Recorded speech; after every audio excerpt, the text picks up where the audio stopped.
Hi everybody, Laura here. So glad you're joining me. Today I'm excited to join Winnie and Walter for their World Card Making Day blog hop. And I have a couple of projects to share with you featuring some Winnie and Walter products.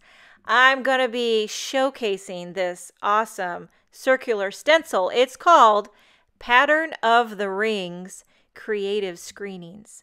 Yes, and it's this awesome circular pattern stencil. I have a panel of Neenah Solar White. I'm going to do some ink blending using my mini distress inks. I'm starting with Twisted Citron, my all-time favorite color in all of the land, Twisted Citron. So I always grab that one. It's just my fave. I love green. Green's my favorite color, especially this lime green. So I did dark at the bottom, faded it up to kind of a nothingness. And it looks great, but I'm going to kick it up a notch. We're going for World Card Making Day. We're going full throttle, fancy schmancy. So we're going to do some stencil layering using this very circular stencil. So I laid down the stencil in another spot. I tried to center it within the pattern, but it's in a different location. I went in with Mermaid Lagoon.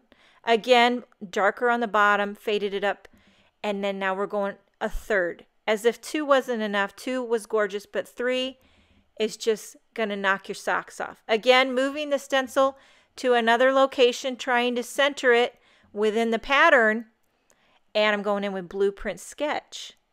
Now these colors work beautifully together. Twisted Citron, Mermaid Lagoon, Blueprint Sketch. If you're going to layer up your stencils, you definitely got to make sure that you're using colors that can layer together. Like if you layered a yellow with a purple, you might get a muddy brown. You know what I mean? So I want to show you the comparison. This one on the right, I stopped at 2 layers. The one on the left is 3.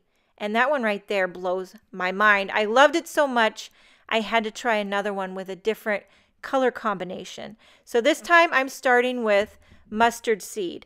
Another thing I want to mention that I learned along the way, not only do you got to make sure you use colors that can overlap and work together and not turn muddy brown, but you also got to make sure that you don't ink blend too heavy-handed. And I'll explain to you what I mean, because I feel like I almost did that on this panel here. Now I'm going in with Carved Pumpkin, and I felt like I started to get a little bit too dark on the bottom. And now this third layer, this is when I really lost all control. This is Candied Apple, which is a very rich and vibrant color. And I almost ink blended too much where it's overpowering the whole color, the whole layering effect.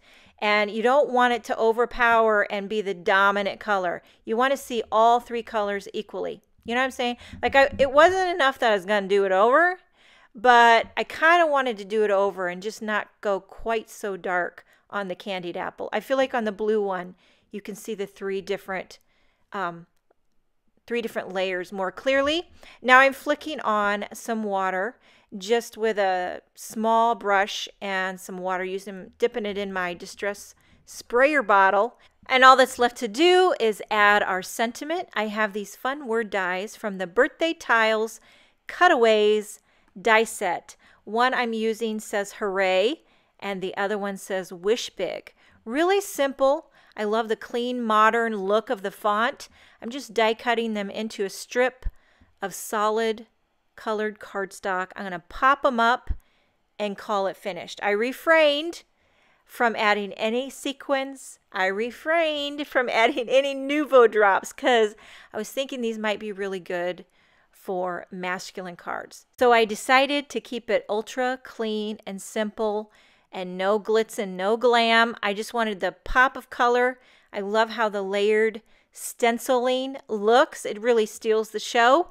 Thank you so much for joining me. Enjoy your World Card Making Day blog hop. Have a wonderful day, and I will see you next time.